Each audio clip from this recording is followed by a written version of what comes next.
Hi everyone, and welcome once again to Boston University Terrier Sports Beat here on NESN, our last show of the season. Coming up, a trip to the annual BU Athletic Awards banquet. We'll hear from the major award winners and their coaches. And later, a visit with Interim Athletic Director Gary Strickler. We'll review the accomplishments of this 88-89 academic year and look toward the future as well. First, though, an update on awards, spring action, and upcoming events. First of all, men's basketball coach Mike Jarvis has been elected to serve on the executive board of the National Association of Basketball Coaches. That announcement was made out at the Final Four in Seattle, Washington. And there's another award for one of Jarvis's players. Senior co-captain Jeff Timberlake has been named Unsung Hero for the second year in a row by the New England Basketball Coaches Association.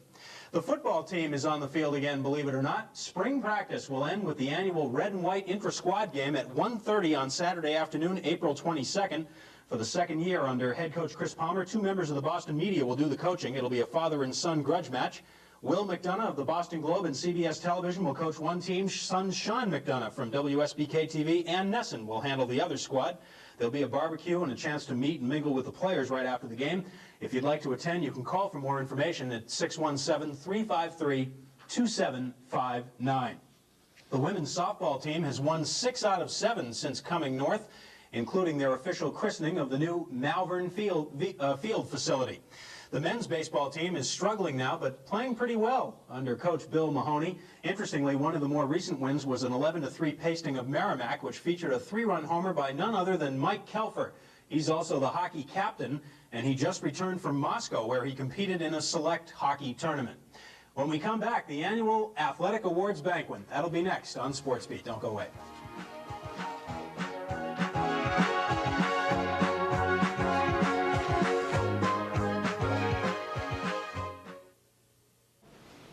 Welcome back to Terrier Sports Beat. Last week, Boston University's George Sherman Union Ballroom was the site for the annual Athletic Awards banquet. In all, 20 male and female athletes were recognized as this year's MVPs for their respective teams. But the 4 highlight awards of the evening are presented to the 4 men and women selected as Boston University's Athletes of the Year and Student Athletes of the Year. Our Terrier Sports Beat cameras were on hand to capture the presentations and get some reaction from the award winners. We'll start with the Male Athlete of the Year, senior football co-captain Mark Seals from Syracuse, New York. He was a 4-year starter at cornerback. Seals was twice named first-team All-American. He holds the number 2 spot on the BU career interceptions list, second only to the legendary Harry Aganis. Coming to BU was one of the better choices that I've made so far in my life, and I really have no regrets. The culmination of 4 years of playing with the guys, just developing that sort of relationship is what really matters. You know, it's not just one play or one moment that I'm going to look back on. I'm going to look back on a complete 4 years. Head football coach Chris Palmer only got to coach Seals for 1 season, but that was enough to convince him that Seals should be a hot commodity in the NFL draft. The fact that he played in the Senior Bowl, which is some of the top players in the country, the fact that he played in the Blue-Gray game, again, a lot of top players throughout the country, just tells us that we are recruiting a quality athlete here at Boston University, and Mark is one of those players.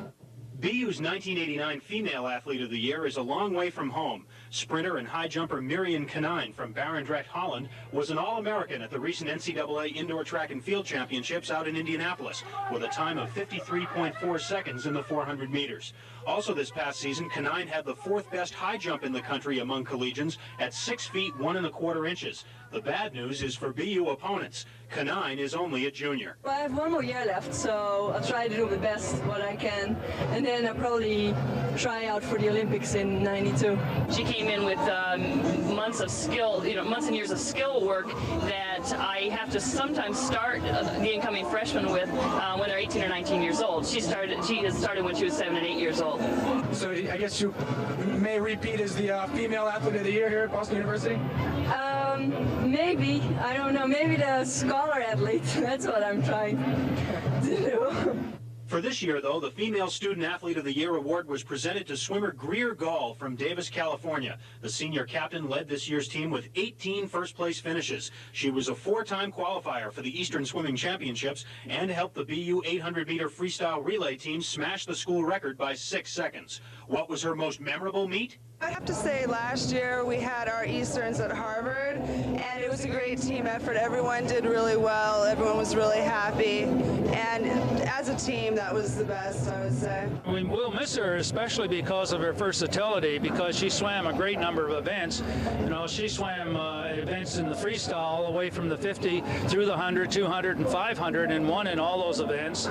Then she also swam in the 100 and 200 fly, butterfly, and then she swam the 200 individual medley on a couple of occasions. The 1989 Male Student Athlete of the Year is another All-American, senior Mike Emenalo, number 3 from Iwani-Enugu, Nigeria. Emenalo is now the all-time leading scorer in BU soccer, and he helped take this year's team to the second round of the NCAA tournament. Another student athlete a long way from home, but now very much at home at Boston University.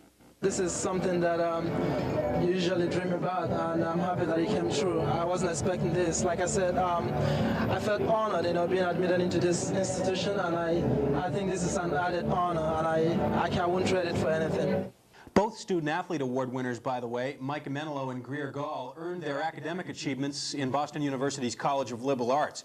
The other team MVP awards included Mike Sullivan and Joe Sacco for hockey, Jeff Timberlake and Tony DaCosta for basketball, and Laura Betcher for women's basketball. Also Daryl Patton in football, Tamara Klein in field hockey, Jennifer Langtodt and Nick Sioris in cross country, Stacy Vogel and Bill Mountford in tennis, Julianne Herbst for softball, Max Justice and Charlene Quirt in crew, Scott Rywald in men's swimming, Dave Williams in wrestling, and Randy Lewis in men's indoor track. Congratulations to all.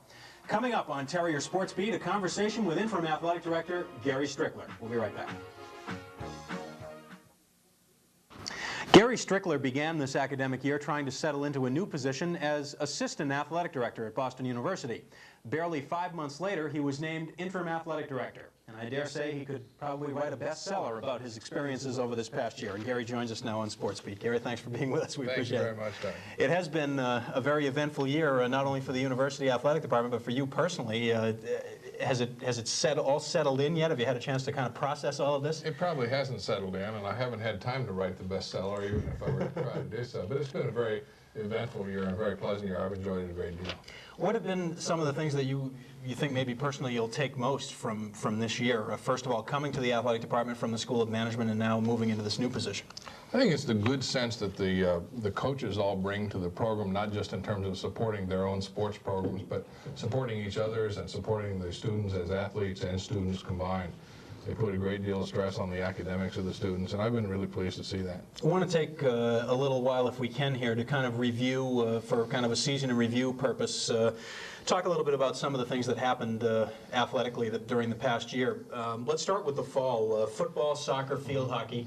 Traditionally, those three teams combined for some pretty successful records, and I think that's certainly the look toward the future now. Well, they did again. This was a losing season in football, but it's one that I've called the most successful losing season in football that Boston University has ever had, because it was one that shows such great promise for the future. Coach Chris Palmer came in, brought a very exciting pass-oriented offense, compiled a 4-7 record, but it was one that brought the fans back, brought everybody very excited about the program, and we're really looking forward to the next year. And by the way, I should mention also caused us to avoid any late dinner plans on days of games. Yes, with all that throwing that goes on. Now, soccer and field hockey both very successful. The soccer team moving to the second round of the NCAA tournament. Soccer team went to 2 games in the NCAA. We won what we think of as the New England title by being selected to go to the NCAA and then defeating Connecticut in the first game. Went to Indiana to play the second game and lost there to the Indiana team that eventually won the national championship in soccer. And we played well all the way under Coach Neil Roberts.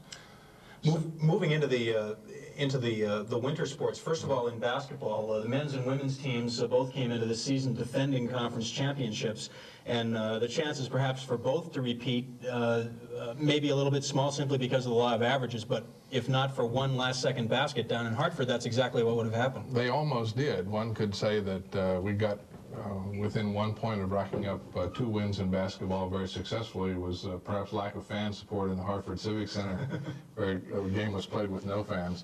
But we had a very disappointing loss, frankly, in basketball, because we knew we played very well all season. We played well in that tournament and lost by 1 point to the Siena team that went to the NCAA tournament. It's worth, I guess, a digression here just for a minute to talk about the measles and that whole thing that happened during the basketball season, because that really happened almost simultaneously with your assuming the position of interim athletic director. My very first week. The first week on the job was talking mostly to doctors and public health officials and not to coaches and other athletic directors. The rest of the winter sports, we can get into them. First of all, hockey. Let's talk about hockey and wrestling. Hockey, of course, kind of a somewhat unusual year for Jack Parker. The emotion of winning the first round of the Bean Pod and then getting into the championship game was kind of an up and down season. It was an up and down season. I thought they played well through most of it. It was a young team, as last year's team was young, but certainly shows great promise for the future. I think they'll come back and do well in Hockey East, which has clearly become one of the most competitive national conferences in hockey. One team that we probably haven't talked about enough this season, in addition to the ones we have covered, is the wrestling program led by Carl Adams, which has been a very successful program over the years. It has. I think Carl is certainly as nationally known in his sport circles as any of our coaches and as most national coaches who are successful in other well-known sports, except wrestling doesn't draw that attention.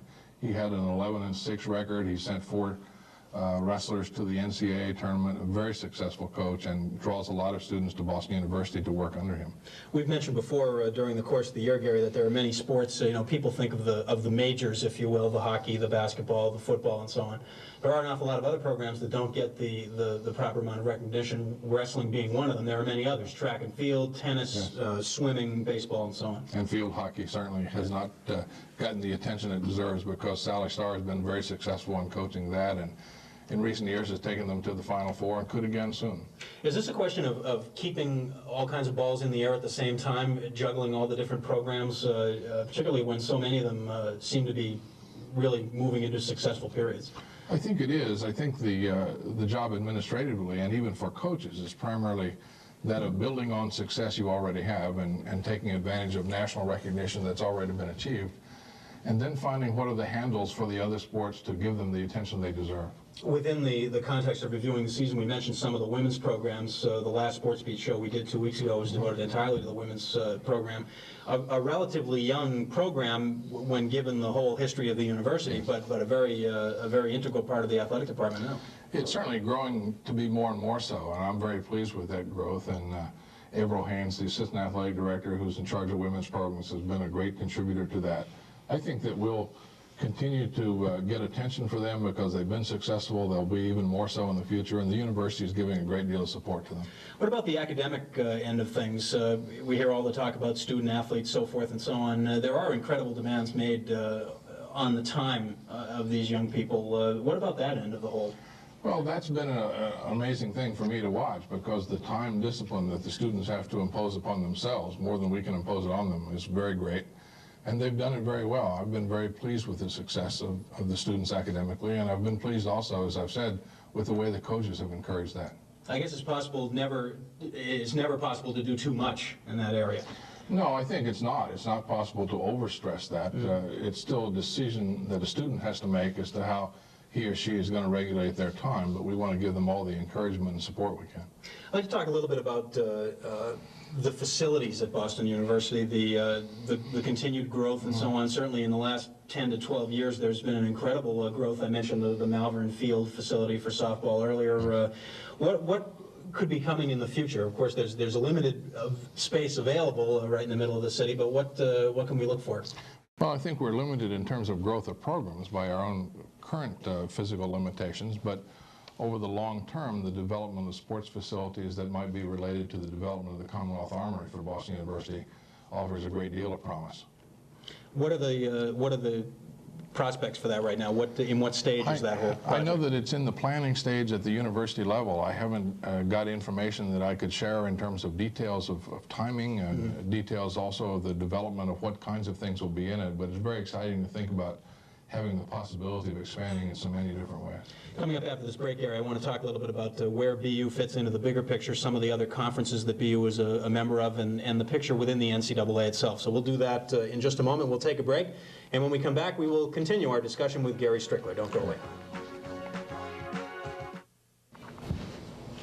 Welcome back to Terrier Sports Beat, our final show of the 88-89 academic season, and we thought it only appropriate that we wrap it up with a visit with Interim Athletic Director Gary Strickler. And beginning the year as an assistant athletic director, your primary responsibility was dealing with the NCAA, the rules and regulations, making sure all the athletes were eligible for competition and so forth and so on. I assume you've gotten away from that maybe a little somewhat, but yet that's something you must still follow quite a bit because it's something that's constantly changing, I imagine. Well, I've really not gotten away from it as much as one might presume by moving into another job, because that was something that still was a necessary element of the work. And it was something that I didn't want to ask someone else to do while I was serving as the interim athletic director. So I've kept in touch with that myself as well. Are there big changes on the horizon, do you think, as far as eligibility, rules, regulations? The NCAA is such a mammoth organization and such an incredible task sometimes. I think it tends to be overwhelming. You look at what they try and do with a very limited number of people. Well, I think it's because it's so large and almost so overwhelming in nature that it's hard to predict which way it's going to go in many ways. But certainly the NCAA has tried to put a stress on the academic life for students, and a lot of the concerns that have been brought up and discussed at the convention recently in San Francisco grew out of those concerns and how to define them. I think one of the changes that will take place in the future is that Proposition 42, which went into effect this year and limited the school's ability to give financial aid to certain students, will be rescinded. But certainly the NCAA and its member schools will continue to find ways to stress the academic side of athletics. And you were at that convention in San Francisco, yes, representing Boston University when that vote was taken. Now, I know you voted against Prop 42 to begin with. Do you think maybe what happened was a lot of people really didn't know what they were voting on exactly? I think that's the case. I certainly wouldn't want to admit this for myself, of course, but for many of us on the floor of a large convention like that, I think you have to face the idea that a lot of things are being brought up without a full chance for discussion, without a full sense of people who are voting on it having a sense of all the implications that are going to flow from it. In that case, they developed a couple weeks later. It seems that we don't have to wait too long in between major stories on university campuses around the country where there are major problems, and certainly there have been many documented cases of various violations and so forth and so on. Has it become, in today's marketplace, an increasingly difficult job to run a so-called clean program, or is it just that we hear about all the problems rather than the clean ones? I don't think it's increasingly difficult at all, and I think the fact that Boston University runs a clean program, and the same is true of the member schools of the conferences of which we're members. Hockey East and North Atlantic Conference and the Yankee Conference is made up of schools that are very attentive to playing by the rules. And it's not an impossible thing, but as soon as there is a major violation anywhere, especially at a major sports institution, it becomes a national story. Would you like to see more of a clear definition between the schools that are really, you know, the big time, big money, the schools that we all hear and read about all the time, and then the schools that are really more dedicated toward trying to take care of academic business as well? I'm not sure how you would define the definition, and I think to try to do it that way would imply that certain schools are going to play clean and others are not. I don't think I'd be for that. One of the things that I would be very much for, Coach Mike Jarvis has spoken about publicly on a number of occasions, would be more of a sharing of the money from income from major sports events, the National Basketball Tournament being the best example of that. Let's talk a little bit about specific leagues and involvements that BU has. I know that's got to be one of the major responsibilities of the athletic director. Is there are many conferences, many leagues, many different calls to answer to during the course of the average week. Let's pick one to start out. The North Atlantic Conference, which until now has been primarily a men's basketball conference, has expanded to soccer and is continuing to expand. Is that right? Well, it's expanded for next year to quite a number of sports. Indeed, almost all the sports that we have at Boston University will have championships or round-robin tournaments within the North Atlantic Conference. This is partly a response to the NCAA requirement, which is necessary for schools and conferences to have in order to maintain the basketball automatic bid. But I think that concept has supported all the other sports. So it's really not just basketball anymore, and I think that will help us in all the others.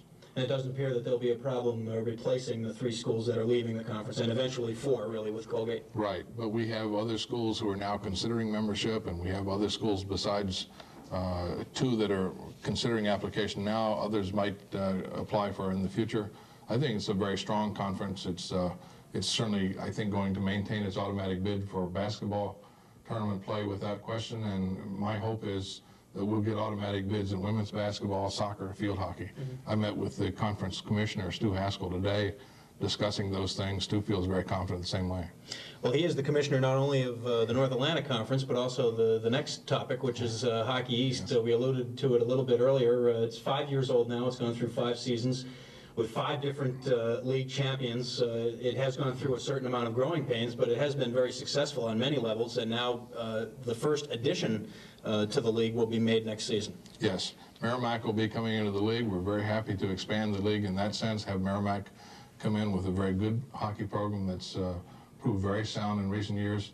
We think that'll help us in scheduling, and we know that the league already is a strong nationally recognized league. I think the tournament that was recently held, the Final Four in St. Paul, Minnesota, with Maine representing Hockey East, was a clear indication of that. It's a strong league now. I guess the other thing worth mentioning from Hockey East is that there'll be a schedule difference in coming years that have been in the past years, because the arrangement with the WCHA has been changed, isn't that right?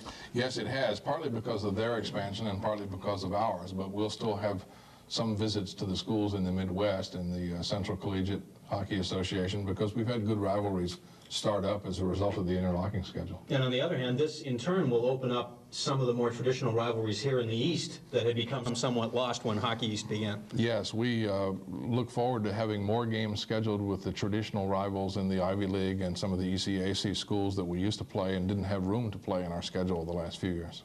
I think perhaps the nationally, perhaps the conference that has maybe gotten the most recognition, or certainly blossomed the most over the last 3 or 4 years, has got to be the Yankee Conference in football, which at one time it was thought that the Yankee Conference was really struggling. They were down to 6 teams, and everybody kind of wondered where it was going. Now it seems to be a thriving, viable operation with, and if last year was any indication, just some terrific football, great parity in the league, and the outlook must be bright there. I think if the Yankee Conference is struggling at all now, Doug, it's to decide how much to expand and how much to open its success to other schools that are interested in playing with us. We've got, I think, the very best 1AA football conference in the country, and we have a number of other schools who are very interested, and we could expand into a 2-tier system within a few years if we decide to do so. Are there any particular items that stand out from the past 2 months, I guess it's been, since you've been on the job as interim athletic director? Are you just now starting to kind of settle in and get a little bit more relaxed and get a feel for the whole operation from this new perspective? Probably not. I'm not sure that you get to settle in. I can tell you that the job is more complex than I realized it was, probably. It's been one that's had a series of issues come up almost daily and certainly weekly. The measles issue that you referred to initially, the discussions with Coach Jarvis that I'm very happy to say resulted in an extension of his contract to stay on as basketball coach. But then meetings with all the coaches and all the sports representatives of the athletic department to talk about where they wanted their programs to go, what I could do and what I could encourage the central administration to do to help them get there. These have been very exciting things for me, but they're ongoing things, and I'm happy to say they never stop. Well, we'll be looking forward to that book when it comes out. So if you should ever write it, let us know. If I have time to write it. All right, Gary, thanks very much. We appreciate all your help this year, and thanks for being here. Thank you, Doug. All right, that's Gary Strickler, Interim Athletic Director at Boston University, and that brings to an end our final show of the year on Terrier Sports Beat. This program began last September as a completely new and untested concept in sports programming. It's been a very exciting and intriguing year, and for those involved with the program, I think a rewarding and enjoyable one as well. This program is the result of a unique partnership between NESN and the College of Communication at Boston University. There are a few important acknowledgments that should be made for some people without whom this show would not have come to pass. First of all, at NESN, Director of Operations Bob Whitelaw and College Sports Unit Producer Director John Vasallo. At the Boston University Athletic Department, former Athletic Director Rick Taylor and new interim AD Gary Strickler, Sports Information Director Ed Carpenter, Assistant SID John Veneziano, and of course the entire Athletic Department support staff and all of the coaches and student athletes for their endless cooperation during the year. At the College of Communication itself, Associate Professor of Broadcasting and Film Phil Miller, the faculty advisor for the program, and Chief Engineer Carlo Durante. Finally, we haven't mentioned it very often during the year, but it's certainly worth stressing here that virtually the entire off-camera production of Sports Beat, from concept to final product, is handled by graduate and undergraduate students at the College of Communication. You'll see all of the names shortly, but two of them deserve special mention. Producer Blaine Applegate and director Allison have continually gone above and beyond the call this season. At BU, they've been students, but here at SportsBeat, they've been true pros and true friends, and I'd like to wish them every success, and the same to everyone on the crew who'll be leaving us. Some, of course, will be back next season. For those of you who've been watching throughout the year, we appreciate your support. The plan right now calls for us to return with a new season of shows beginning in September. Until then, for the entire crew, I'm Doug Brown. Thanks for joining us. We'll see you in the fall for another Terrier Sports Beat.